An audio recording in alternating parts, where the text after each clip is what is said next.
Everybody, I am going to start reading chapter 18, Away to the South. I wonder how Dorothy's going to get back to Kansas. Now she's got this humbug for a wizard trying to, well, he's gone, right? He's not even helping her get home because he already left in the big balloon and left without her. And I have my biggest read aloud fan, Sophie, here today, enjoying our read aloud. Really, she just likes the warmth of my lap, I think. Okay. Dorothy wept bitterly at the passing of her hope to get home to Kansas again, but when she thought it all over, she was glad she had not gone up in a balloon. I don't blame her. I would have been scared to death to go with that crazy man. And she also felt sorry at losing Oz, and so did her companions. The Tin Woodman came to her and said, "Truly, I should be ungrateful if I failed to mourn for the man who gave me my lovely heart. I should like to cry a little because Oz is gone, but if you will kindly wipe away my tears so that I shall not rust." "With pleasure," she answered. And she brought a towel at once. Then the Tin Woodman wept for several minutes, and she watched the tears carefully and wiped them away with the towel.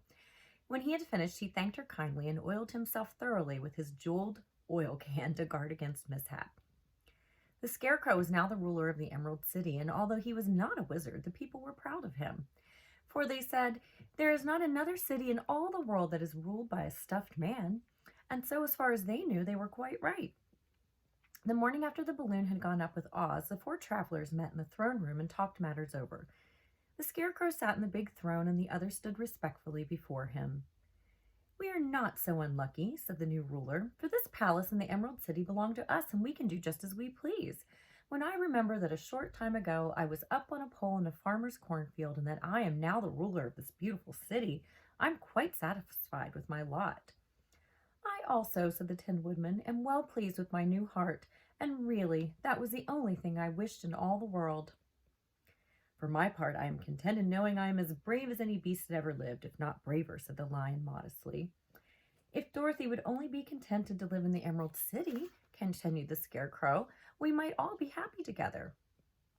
"But I don't want to live here," cried Dorothy. "I want to go to Kansas and live with Aunt Em and Uncle Henry."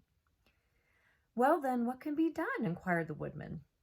The Scarecrow decided to think, and he thought so hard that the pins and needles began to stick out of his brains.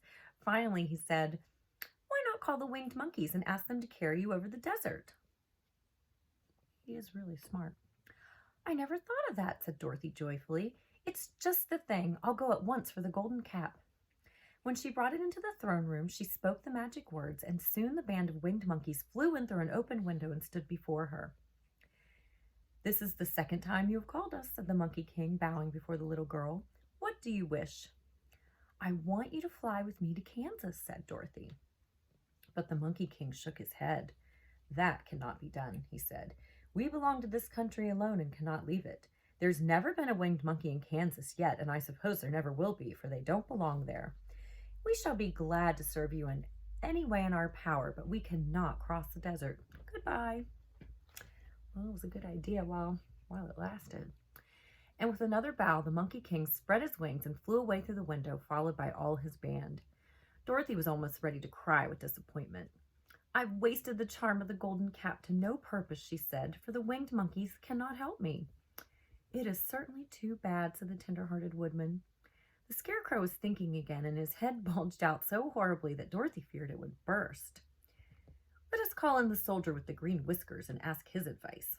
So the soldier was summoned and entered the throne room timidly, for while Oz was alive, he was never allowed to come further than the door. "This little girl," said the Scarecrow to the soldier, "wishes to cross the desert. How can she do so?" "I cannot tell," answered the soldier, "for nobody's ever crossed the desert, unless it is Oz himself." "Is there no one who can help me?" asked Dorothy earnestly. "Glinda might," he suggested. "Who is Glinda?" inquired the Scarecrow. "The Witch of the South. She's the most powerful of all the witches and rules over the Quadlings. Besides, her castle stands on the edge of the desert, so she may know a way to cross it." "Glinda is a good witch, isn't she?" asked the child. "The Quadlings think she is good," said the soldier, "and she's kind to everyone. I've heard that Glinda is a beautiful woman who knows how to keep young in spite of the many years she has lived." "How can I get to her castle?" asked Dorothy. "The road is straight to the south," he answered, "but it is said to be full of dangers to travelers. There are wild beasts in the woods and a race of strange men who do not like strangers to cross their country. For this reason, none of the Quadlings ever come to the Emerald City."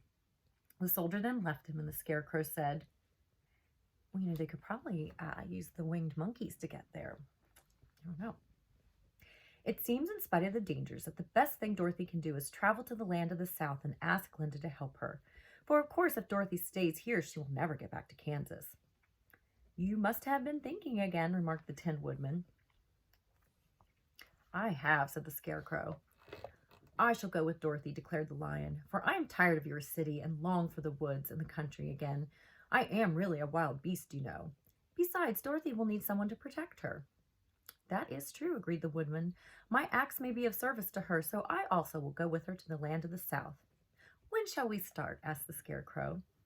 "Are you going?" they asked in surprise. "Certainly. If it wasn't for Dorothy, I should never have had brains. She lifted me from the pole in the cornfield and brought me to the Emerald City, so my good luck is all due to her, and I shall never leave her until she starts back to Kansas for good and all." "Thank you," said Dorothy gratefully. "You are all very kind to me, but I should like to start as soon as possible." "We shall go tomorrow morning," returned the Scarecrow.